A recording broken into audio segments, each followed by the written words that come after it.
Bonjour à tous et bienvenue sur la chaîne. Je suis Gabriel Fontaine et ici on parle auto sans prise de tête.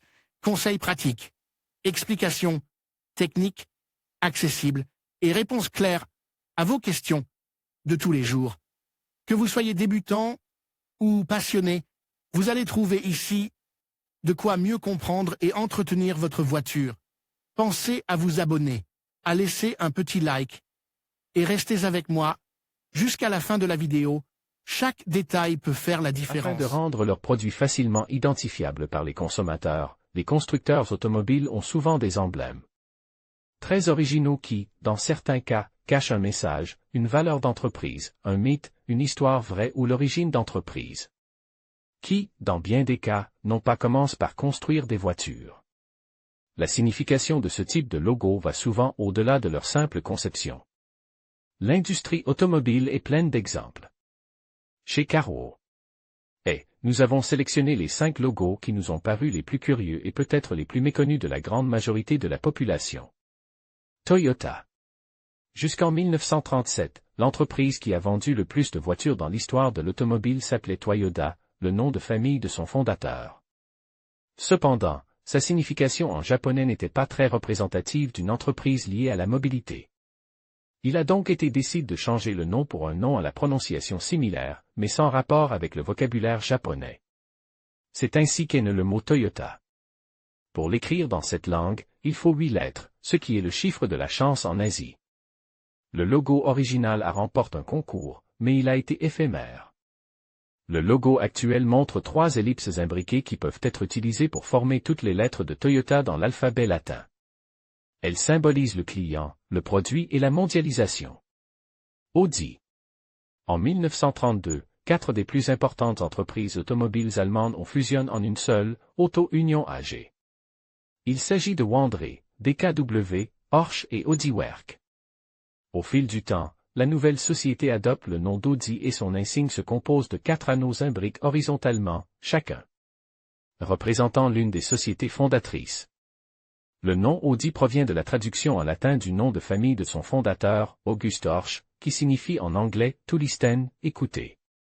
Ce terme est précisément lié à l'un des principes les plus importants de l'entreprise, l'écoute du client.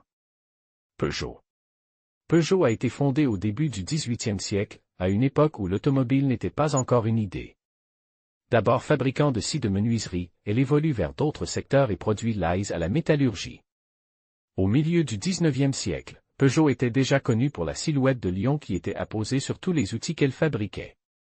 La tête de ce félin africain, qui représentait la force, la souplesse et l'agilité de ses scies, est encore visible aujourd'hui, bien que dans un dessin différent de l'original, sur la carrosserie des modèles de voitures de la marque française.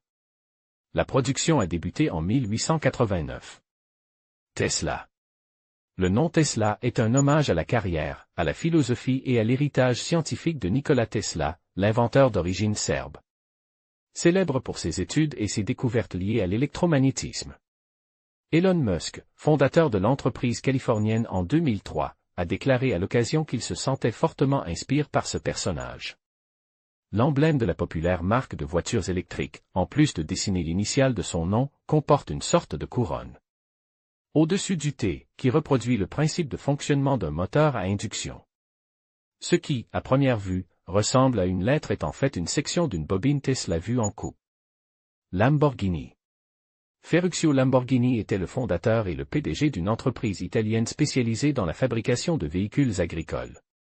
Un jour, il investit une partie de sa fortune dans une Ferrari, mais la fiabilité et les performances dynamiques de la voiture de sport ne le convainquent pas. Las de devoir se rendre au garage, il contacte personnellement Enzo Ferrari, avec qui il a une discussion tendue, à la suite de laquelle il décide de créer sa propre entreprise de voitures de haute performance dans le but de montrer à Enzo comment elle devrait être construite.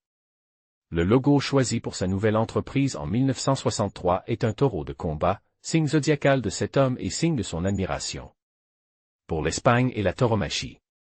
Abonnez-vous à la lettre d'information de la rédaction de Carwo en saisissant votre adresse électronique ci-dessous pour recevoir des mises à jour sur nos dernières vidéos, opinions, actualités et articles de blog. Vous pouvez vous désabonner de ces courriels à tout moment. En vous inscrivant, vous acceptez les conditions générales d'utilisation ainsi que notre politique de confidentialité. En conclusion, nous avons exploré 5 histoires hilarantes qui entourent les logos des marques automobiles.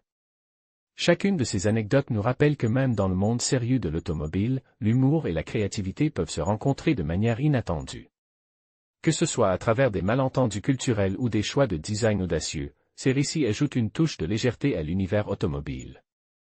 Merci de nous avoir rejoints pour découvrir ces histoires amusantes et n'oubliez pas de partager vos propres anecdotes sur les logos en commentaire. À bientôt pour de nouvelles explorations.